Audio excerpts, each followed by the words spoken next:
Hello dear student, welcome back in our Krishna classes. Me Priyanka again in front of you. We are discussing our chapter number 3 synthetic fiber and plastic.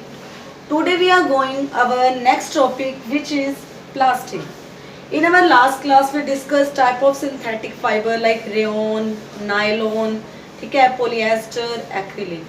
जिस तरह से synthetic fibre के बारे में हमने read out किया था उसी तरह से जो ये प्लास्टिक की हम बात कर रहे हैं, प्लास्टिक भी एक क्या है, पॉलीमर की तरह है।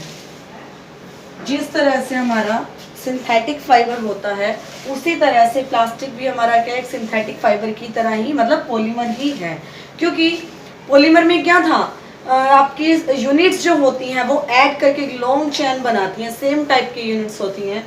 उसी तरह से प्लास्टिक में भी क्या होता है कि सेम टाइप के यूनिट्स हैं वो आपस में मिलकर क्या करते हैं, एक लॉन्ग चेन बनाते हैं। लेकिन इसमें एक थोड़ा सा डिफरेंस है, प्लास्टिक के अंदर जो चेन होगी वो जरूरी नहीं है वो स्ट्रेट होगी, वो लीनियर हो सकती है एंड क्रॉस लिंक्ड भी हो सकती है। जिस तरह से ये सेम यूनिट इस तरह से ऐड हुई तो ये तो आपकी कहलाएगी लीनियर वाली एक तरह से स्ट्रक्चर, एंड जो इस तरह से क्रॉस लिंक है इसको बोला जाएगा क्रॉस लिंक। तो हम बात कर रहे हैं प्लास्टिक की।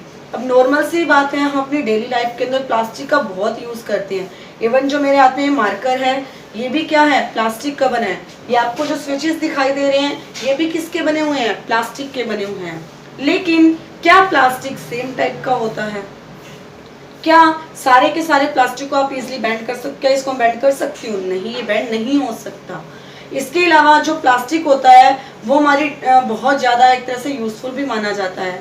साथ साथ प्लास्टिक को हम क्या कर सकते हैं, रिसाइकल कर सकते हैं। यानी कि उसकी जो मान लो प्लास्टिक है इसको अगर फेंक दे, इसको तोड़ दे तो इस प्लास्टिक का कुछ और भी बन सकता है। इसके साथ साथ प्लास्टिक रीयूजेबल भी होता है, लाइट भी होता है। तो अब हम जानेंगे प्लास्टिक के बारे में कि प्लास्टिक कौन कौन से हैं, क्या क्या इसकी प्रॉपर्टीज रहती हैं। तो अब हम स्टार्ट करते हैं। जिस तरह से हमने अभी पढ़ा, अभी जिस तरह से मैंने भी आपको बताया कि जो प्लास्टिक है वो रिसाइकल कर सकते हैं, उसको रीयूज कर सकते हैं। एंड हम डेली लाइफ के अंदर हम अपनी लाइफ में बहुत सारी चीज़ें देखते हैं प्लास्टिक की।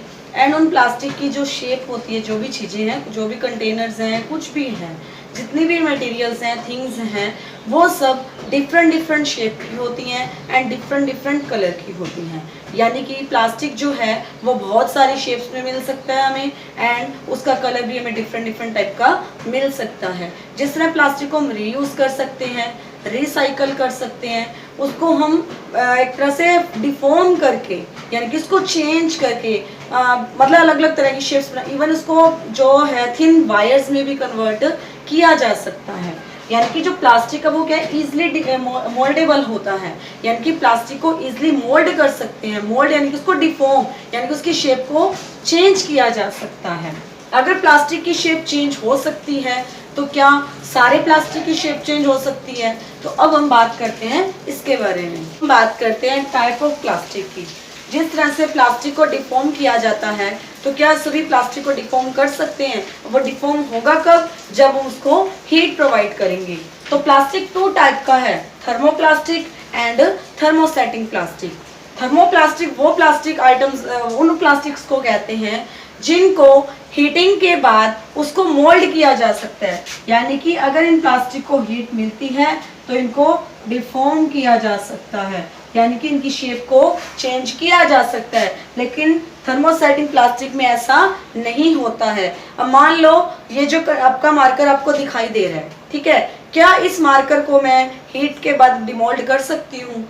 क्या ये जो आपको स्विचेस दिखाई दे रहे हैं ये आप डिमोल्ड कर सकते हैं? तो अब हम इसके बारे में जानेंगे कि थर्मोप्लास्टिक के एग्जाम्पल कौन से हैं एंड थर्मोसेटिंग प्लास्टिक के एग्जाम्पल कौन से हैं।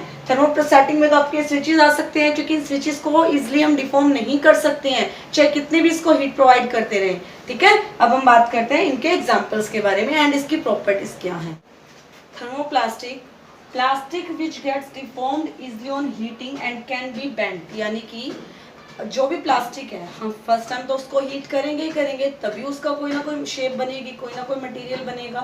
तो यानी कि जिस प्लास्टिक को डिफॉर्म कर सकते हैं हीटिंग के बाद उसको इजीली बेंड कर सकते हैं। यानी कि अगर एक बार वो मोल्ड हो गया तो तो ऐसा नहीं है, उसको हीटिंग के बाद दोबारा मोल्ड नहीं किया जा सकता। थर्मोप्लास्टिक में हम कर सकते हैं, यानी कि प्लास्टिक को हम दोबारा कोई भी शेप दे सकते हैं हीटिंग के बाद। जैसे एग्जांपल है पॉलीथीन का एंड पीवीसी। अब पीवीसी पाइप्स आपने सुनी, जितनी भी आपकी वाटर वाली पाइप्स होती हैं फिटिंग करवाते हैं जब हम घर पे, तो वो जो पाइप्स है वो किसका एग्जांपल है? पीवीसी, यानी कि उसको मोल्ड कर सकते हैं, डिफॉर्म कर सकते हैं। इसके अलावा पॉलीथीन्स का जो मान लो वायर्स होती हैं, वायर्स के ऊपर जो प्लास्टिक की कवरिंग होती है वो भी किसका एग्जांपल है? थर्मोप्लास्टिक का। इवन जो आपके घर के मटेरियल्स है, मग्स है आपका, ठीक है, जितनी भी हाउस होल्ड थिंग्स होती हैं उनको वो किसके एग्जांपल हैं? थर्मोप्लास्टिक के। इसके साथ साथ जो हमारे हैंडबैग्स होते हैं वो भी किसका एग्जांपल है? थर्मोप्लास्टिक का। लेकिन थर्मोसेटिंग में क्या है, उसको हमने मोल्ड तो कर दिया वंस टाइम, यानी कि फर्स्ट टाइम जब प्लास्टिक था हमारे पास उसको हमने मोल्ड करके कोई ना कोई शेप दे दिया है, लेकिन वो सॉफ्टन नहीं है, यानी कि उसको दोबारा हीट करने पर उसको सॉफ्ट नहीं किया जा सकता। सॉफ्ट नहीं होगा तो उसकी कोई भी शेप दोबारा हम नहीं क्रिएट कर सकते हैं, दैट इज थर्मोसेटिंग। यानी कि इसमें तो हम अगेन उसको डिफॉर्म कर सकते हैं हीट प्रोवाइड करने के बाद सॉफ्ट करके, लेकिन थर्मोसेटिंग के अंदर हम ऐसा नहीं कर सकते। फर्स्ट जो ओनली वंस टाइम आपका डिमोल्ड होता है, डिफॉर्म होता है, मोल्डेड होता है, लेकिन अगेन उसको सॉफ्ट नहीं किया जा सकता। जैसे बेकेलाइट है, मेलेमाइन है। बेकेलाइट का मैंने आपको भी एग्जांपल दिया था, स्विच है जो, या फिर जितने भी इलेक्ट्रिकल फिटिंग के अंदर आपके जो मटेरियल यूज होता है वो सारा किसका बना होता है? बेकेलाइट का। बेकेलाइट एक एग्जांपल है थर्मोसेटिंग प्लास्टिक का, यानी कि बेकेलाइट को हम इजिली डिफॉर्म नहीं कर सकते हैं। इसके अलावा मेलेमाइन, मेलेमाइन के एक तरह से वर्सेटाइल। वर्सेटाइल क्या होता है? जो काफी सारी आइटम्स में यूज किया जाता है।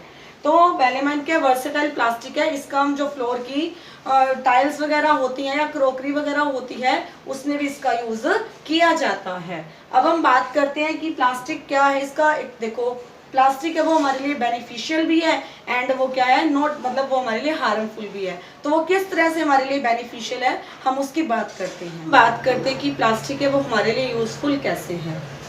हम कहीं भी अगर आउटिंग पे जाते हैं तो अपने साथ जो सामान कैरी करके लेके जाते हैं, चाहे वो आपका एज अ ड्रेसेस हो या फिर आपका कुछ भी खाने वाला मटेरियल हो, उसको आप किस में स्टोर करके लेके जाते हैं? प्लास्टिक की कुछ ना कुछ आइटम, सूटकेस है वो भी प्लास्टिक का होता है, उसमें लेके जाते हो। ऐसा तो है नहीं कि मेटल की कोई चीज़ बनी हुई हो जिसमें स्टोर करके लेके जाते हो। फूड है वो आप किस में लेके, टिफिन होते हैं वो भी प्लास्टिक के बने होते हैं, यानी कि आप उसको प्लास्टिक के कंटेनर्स में लेके जाना ज़्यादा अफोर्ड करते हो। किसके कंपैरिजन में? मेटल के कंपैरिजन में, क्योंकि जो आपका प्लास्टिक है वो क्या है, लाइट वेट होता है, ठीक है, उनकी वेट में लाइट होता है। Then use in cars, cars के अंदर यूज की जाती है। कार्स के अगर कुछ मटेरियल्स बनाने हैं तो उसमें यूज किया जाता है। एयरक्राफ्ट यानी कि जो आपके हवाई जहाज होते हैं उनमें यूज किया जाता है। स्पेस क्राफ्ट यानी कि जो आपके अंतरिक्ष यान होते हैं, स्पेस में जाने वाले जो होते हैं उनमें यूज किया जाता है। इसके अलावा जो फूड को स्टोर करना है, चाहे वाटर को स्टोर करना है, चाहे मिल्क है, चाहे पिकल्स हैं, इसके अलावा जितनी भी आपकी स्टोर करने वाली आइटम्स हैं उनके लिए आप क्या यूज करते हो? प्लास्टिक कंटेनर्स का ही यूज करते हो। यानी कि जो हमारा प्लास्टिक है वो हम as a choice of material में यूज करते हैं, यानी कि प्लास्टिक है जो हमारी चॉइस है हम वैसा उसमें यूज कर सकते हैं उसको मटेरियल। मतलब एक तरह से कुछ भी आइटम्स है, चॉइस हमने यूज की किसके में? प्लास्टिक में, क्योंकि ये हमने इसके यूजेस देखे, इसलिए हमारी फर्स्ट चॉइस क्या रहती है? प्लास्टिक मटेरियल यूज रहती है।